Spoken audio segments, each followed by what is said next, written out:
Now is Republican Senator Tom Cotton of Arkansas. Senator Cotton, welcome back to Meet the Press. Thank you, Kristen, for having me on. Thank you so much for being here. Let's start with this devastating news, the discovery of 6 bodies, hostages, including Israeli-American Hersh Goldberg Poland. Everyone, I think, feels heartbroken this morning, the entire nation and, frankly, world mourning these deaths. What is your reaction, Senator, and what do you think this will mean for hostage negotiations? Well, it's terribly sad news that Hamas executed these 6 hostages in cold blood, apparently shot them in the head shortly before they might have been rescued by Israeli Defense Forces. My heart goes out to all the families, especially Hersh Goldberg Poland's family, our fellow American. There are other fellow Americans still to be accounted for. But I think we should note that these hostages were discovered in the tunnels under Rafah. That's where Joe Biden and Kamala Harris put pressure on Israel not to enter for months, used an arms embargo to try to keep them from entering. Kamala Harris even said that Israel shouldn't enter Rafah because she had studied the maps. What the Biden-Harris administration should have done from the beginning is not pressure Israel to restrain its response, but let Israel win from the very outset. For 11 months, Joe Biden and Kamala Harris have put more pressure on Israel than they put on Hamas and Iran's other terror proxies. And, Senator, just to be clear, there, of course, is no arms embargo. It is true that the Biden administration did halt one shipment of arms out of concern over civilian casualties. No, Kristen, that's not correct. It is correct. There's no arms embargo. For weeks, the Biden-Harris administration put an embargo not just on large 2,000-pound bombs, which, of course, are needed to penetrate these deep and buried tunnels, but on things like tank rounds and artillery shells and mortar rounds. It was just one shipment of arms. It was the 2,000-pound No, Kristen, weapons it was a that you're large talking about category and of weapons. 500 pounds. But it was a large category of weapons. Okay, but they have now moved forward with that. It's not an arms embargo, though, just to be very clear. That's a very specific term, and it's not an arms embargo. It was in place for many weeks, specifically to try to prevent Israel from entering Rafah, where these hostages were discovered. If we had simply backed Israel to the hilt from October 7th, this war would probably be over. We probably would have found many more hostages alive, and there would have been fewer civilian casualties caused by Hamas's infliction of those civilian casualties on its own people. But at every turn, Joe Biden and Kamala Harris have put more pressure on Israel than they have on Iran and Hamas. And, of course, they have also argued that the U.S. stands firmly behind Israel. It was one arms shipment. Let's talk about Prime Minister Netanyahu. No, Kristen, it was more than it was many more. No, Kristen, you can do your fact check thing all you want. I'm going to tell you the real facts. It was a large category of weapons, far beyond just 2,000-pound bombs. Okay, but it wasn't an arms embargo. That's my only point. It wasn't specifically an arms embargo. Let's just move forward, though, in terms of what Prime Minister Netanyahu is facing right now, because he's been facing pressure in the wake of this. He's been resistant to accepting this hostage deal. Axios' Barak Ravid reports that a senior Israeli official said, quote, "We warned Netanyahu and the cabinet ministers about this exact scenario, but they wouldn't listen." Do you believe Prime Minister Netanyahu bears any responsibility for not getting a deal sooner? No, I believe Hamas bears responsibility for not turning these hostages back over to their families and surrendering. At every turn, Benjamin Netanyahu has tried to meet the Biden administration halfway. They continue to move the goalposts. They continue to encourage and embolden Hamas. Consider what happened just a few weeks ago when the Prime Minister was here to speak at the Capitol. Kamala Harris didn't even sit behind him in a joint session of her Congress, one of her few duties as vice president. Then she came out after a private meeting with him and stressed that we need a ceasefire now, which is the de facto Hamas position. What did you have 2 days later? You had Israeli children being blown up on playgrounds because every time Joe Biden and Kamala Harris put more pressure on Israel, it simply emboldens Hamas and Hezbollah and Iran. Just to be very clear, though, there is pressure on Prime Minister Netanyahu. You have people protesting in the streets. He is, of course, the leader of Israel, and that's who I'm asking you about. Do you think, and would you urge him in this moment, Senator, to get a deal given these casualties? I would urge him to finish the job against Hamas, which is exactly what Kamala Harris and Joe Biden should have done from the very beginning. Again, if we had backed Israel to the hilt, if we hadn't continually put pressure on Israel to slow and to moderate its response, Hamas would have been broken and we would have gotten more of these hostages down alive. The only time Hamas has even come close to releasing hostages is when they are on the ropes. And of course, the U.S. has given more aid, both military and monetary, to Israel than any other country. But let's well, to be move exact, on. we've given hundreds of billions of dollars in relief to Iran. Well, some of that money, of course, is frozen. But let's move on to some domestic issues, if we could. The issue of abortion front and center this week. Donald Trump has gone from calling himself throughout the arc of time very pro-choice at one point. He's more recently bragged about overturning Roe v. Wade. He now says he's going to vote to keep Florida's 6-week abortion ban in place, a law he once described as terrible. How can people trust Trump on this issue when he keeps shifting his position?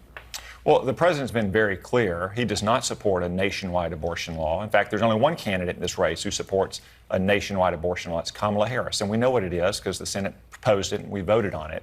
It is radical and extreme. It would require taxpayer funding of abortion up to the moment of birth.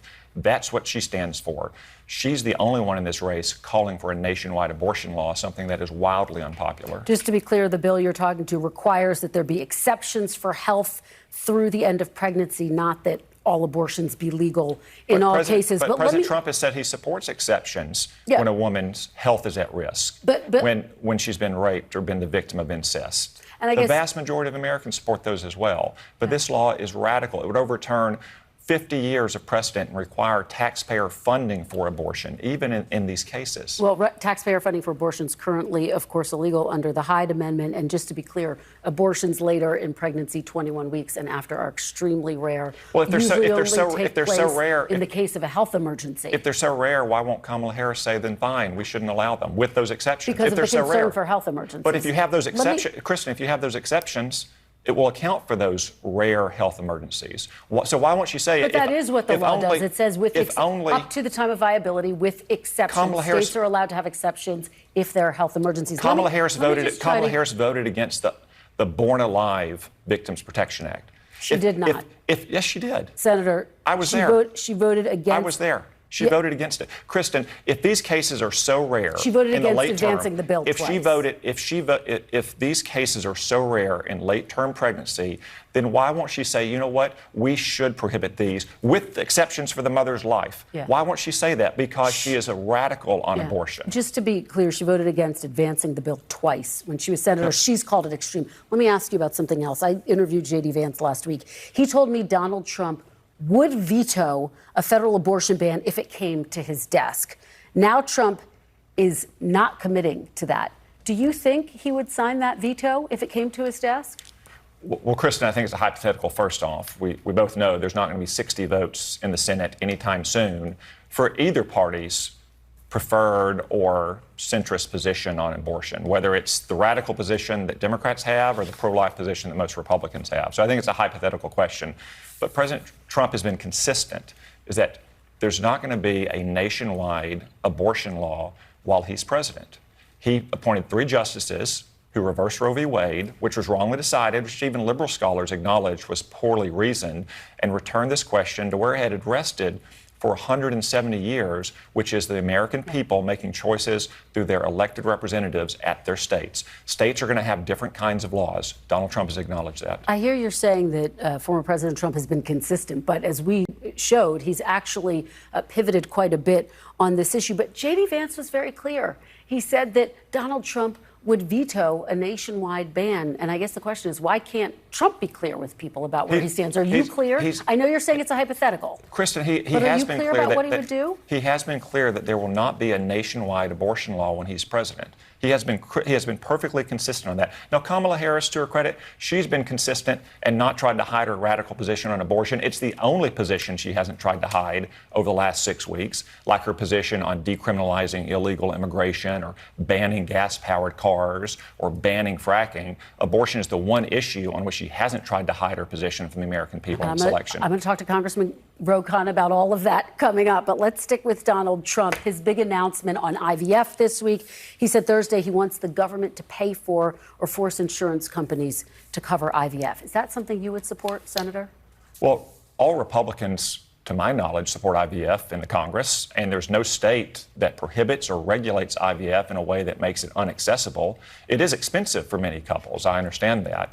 So it's something I'm open to, that most Republicans would be open to. I think we'd have to evaluate the fiscal impact, whether the taxpayer can afford to pay for this, what impact it would have on premiums. But in principle, supporting couples who are trying to use IVF or other fertility treatments, I don't think is something that's controversial at all. Well, 2 months ago, you voted against a Senate bill that would have protected and expand IVF access, and it would have mandated that some coverage was covered by health insurance plans. If that bill came back to the floor, would you now support it? Is that what you're saying? You mean Chuck Schumer's ridiculous messaging bill? So no. That requires fertility treatment for men who think they're women? That was slapped together in a summer in which he slapped together a bunch of other bills. It's a bill that also would have protected and expanded IVF access. Chuck Schumer has spent all summer. Chuck Schumer spent all summer long slapping together ridiculous bills that he thinks are going to help his liberal incumbent senators face off in their re-elections. Just very quickly, do you know where this money would come from to cover IVF? Because in 2022, some $8 billion were paid by. Well, no, again, that's why I say we'd have to evaluate any specific legislation. So you wouldn't support taxpayer dollars. I'd have to evaluate any specific legislation as I would on any legislation. So you're still undecided on where you stand on this government-funded IVF plan. Well, I certainly support couples having access to IVF, and it's not even a controversial issue in any of the 50 states. All right, let me ask you about another one of the big headlines this week, Donald Trump's visit to Arlington National Cemetery. You've been talking about this. He attended a wreath-laying ceremony, obviously, for the 13 service members who were killed during the U.S. withdrawal from Afghanistan. He was invited by those family members, important to say that. He also had campaign staffers with him. Photos, videos were posted on a campaign site. Taking campaign photos and videos at grave sites is forbidden under federal law. You, of course, served at Arlington Cemetery in the Old Guard, so I know that this is a sacred place for you.